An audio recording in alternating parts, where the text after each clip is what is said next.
Hello, in this video I'm gonna show you how to do gyroscope calibration on Insta360 GO Ultra.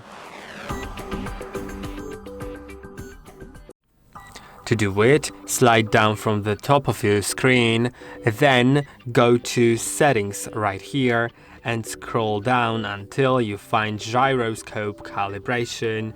Now, place the standalone camera on a flat surface with the lens facing upwards, just like I have it right now. And then tap on Start Calibration. Wait for several seconds. And now it's calibrating. Do not move the camera. When it says calibration success, it's done. I hope that this video was helpful. Don't forget to like and subscribe, and I'll see you in the next one.